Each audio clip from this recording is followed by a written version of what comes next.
Chapter 4 of How to Succeed, or Stepping Stones to Fame and Fortune. How to Succeed, or Stepping Stones to Fame and Fortune by Orison Swett Marden.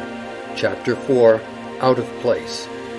The high prize of life, the crowning fortune of a man, is to be born with a bias to some pursuit, which finds him in employment and happiness. Emerson.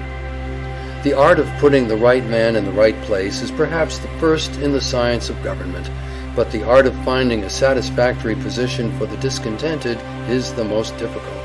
Talleyrand. It is a celebrated thought of Socrates that if all the misfortunes of mankind were cast into a public stock in order to be equally distributed among the whole species, those who now think themselves the most unhappy would prefer the share they are already possessed of before that which would fall to them by such a division. Addison. I was born to other things. Tennyson. How many a rustic Milton has passed by, stifling the speechless longings of his heart in unremitting drudgery and care.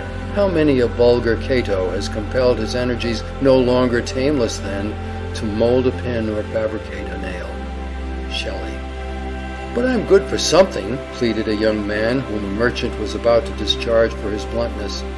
You are good for nothing as a salesman, said his employer. I am sure I can be useful, said the youth. How? Tell me how. I don't know, sir, I don't know. Nor do I, said the merchant, laughing at the earnestness of his clerk. Only don't put me away, sir, don't put me away. Try me at something besides selling.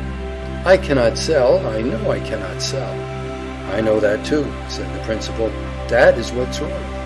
But I can make myself useful somehow, persisted the young man. I know I can. He was placed in the counting house, where his aptitude for figures soon showed itself, and in a few years he became not only chief cashier in the large store, but an eminent accountant. Out of an art, says Bulwer, a man may be so trivial you would mistake him for an imbecile, at best a grown infant. Put him into his art, and how high he soars above you. How quietly he enters into a heaven of which he has become a denizen, and unlocking the gates with his golden key, admits you to follow, an humble, reverent visitor. A man out of place is like a fish out of water. Its fins mean nothing, they are only a hindrance. The fish can do nothing but flounder out of its element, but as soon as the fins feel the water, they mean something. 52% of our college graduates studied law, not because in many cases they have the slightest natural aptitude for it, but because it is put down as the proper road to promotion. A man never grows in personal power and moral stamina when out of his place. If he grows at all, it is a narrow, one-sided, stunted growth, not a manly growth. Nature abhors the slightest perversion of natural aptitude or deviation from the sealed orders which accompany every soul into this world. A man out of place is not half a man. He feels unmanned, unsexed. He cannot respect himself, hence he cannot be respected. You can enter all kinds of horses for a race, but only those which have natural adaptation for speed will make records. The others will only make themselves ridiculous by their lumbering, unnatural exertions to win. How many truck and family horse lawyers make themselves ridiculous by trying to speed on the law track, where courts and juries only laugh at them? The effort to redeem themselves from scorn may enable them by unnatural exertions to become fairly passable, but the same efforts along the line of their strength or adaptation would make them kings in their line. Jonathan, said Mr. Chase, when his son told of having nearly fitted himself for college, thou shalt go down to the machine shop on Monday morning. It was many years before Jonathan escaped from the shop to work his way up to the position of a man of great influence as a United States Senator from Rhode Island. Galileo was sent to the university at Pisa at 17 with the strict injunction not to neglect medical subjects for the alluring study of philosophy or literature. But when he was 18, he discovered the great principle of the pendulum by a lamp left swinging in the cathedral. John Adams' father was a shoemaker, and trying to teach his son the art, gave him some uppers to cut out by a pattern which had a three-cornered hole in it to hang it up by. The future statesman followed the pattern, hole and all. There is a tradition that Tennyson's first poems were published at the instigation of his father's coachman. His grandfather gave the lad 10 shillings for writing an elegy on his grandmother. As he handed it to him, he said, "There, that's the first money you ever earned by your poetry, and take my word for it, it will be the last." Murillo's mother had marked her boy for a priest, but nature had already laid her hand upon him and marked him for her own. His mother was shocked on returning from church one day to find that the child had taken down the sacred family picture, Jesus and the Lamb, and had painted his own hat on the Savior's head and had changed the lamb into a dog. The poor boy's home was broken up, and he started out on foot and alone to seek his fortune. All he had was courage and determination to make something of himself. He not only became a famous artist, but a man of great character. "Let us people who are so uncommonly clever and learned," says Thackeray, "have a great tenderness and pity for the folks who are not endowed with the prodigious talents which we have. I have always had a regard for dunces. Those of my own school days were among the pleasantest of the fellows, and have turned out by no means the dullest in life, whereas many a youth who could turn off Latin hexameters by the yard and construe Greek quite glibly is no better than a feeble prig now, with not a pennyworth more brains than were in his head before his beard grew." In the winter of 1824, there set in a great flood upon the town of Sidmouth. The tide rose to a terrible height. In the midst of this sublime and terrible storm, Dame Partington, who lived upon the beach, was seen at the door of her house with mop and pattens, trundling her mop, squeezing out the sea water, and vigorously pushing away the Atlantic Ocean. The Atlantic was roused. Mrs. Partington's spirit was up, but I need not tell you the contest was unequal. The Atlantic Ocean beat Mrs. Partington. She was excellent as a slop or a puddle, but she should not have meddled with a tempest. How many Dame Partingtons there are, of both sexes and in every walk of life! The young swan is restless and uneasy until she finds the element she has never before seen. Then, with arched neck between her white wings mantling proudly, rose her state with hoary feet. What a wretched failure was that of Haydon the painter! He thought he failed through the world's ingratitude or injustice, but his failure was due wholly to his being out of place. His bitter disappointments at his half-successes were really pitiable, because to him they were more than failures.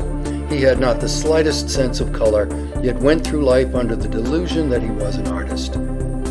"If it is God's will to take any of my children by death, I hope it may be Isaac," said the father of Dr. Isaac Barrow. "Why do you tell that blockhead the same thing 20 times over?" asked John Wesley's father. "Because," replied his mother, "if I had told him but 19 times, all my labor would have been lost, while now he will understand and remember."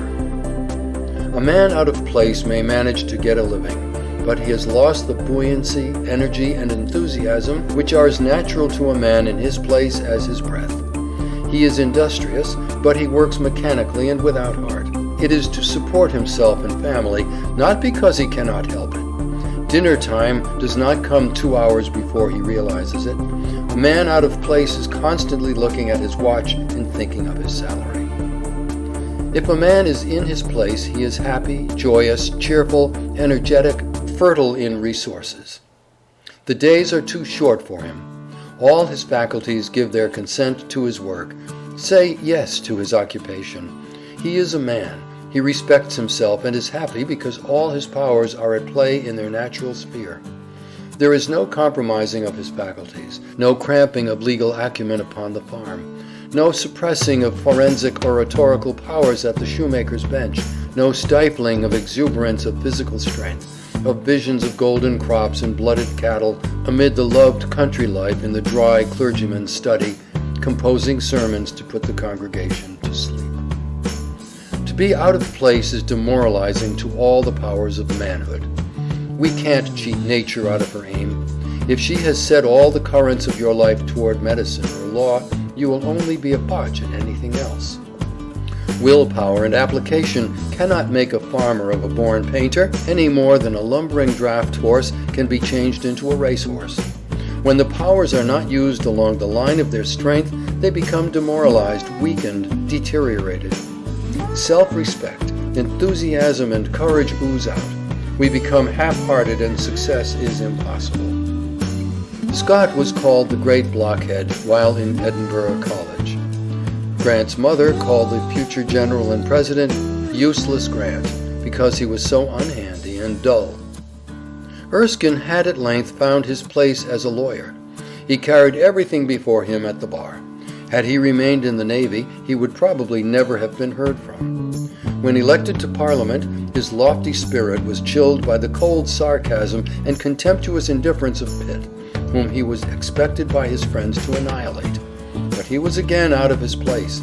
He was shorn of his magic power, and his eloquent tongue faltered from a consciousness of being out of his place. Gould failed as a storekeeper, tanner and surveyor and civil engineer before he got into a railroad office where he struck his gait.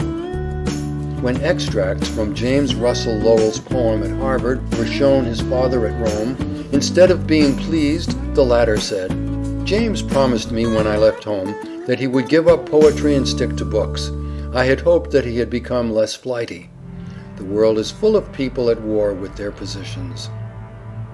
Man only grows when he is developing along the lines of his own individuality, and not when he is trying to be somebody else.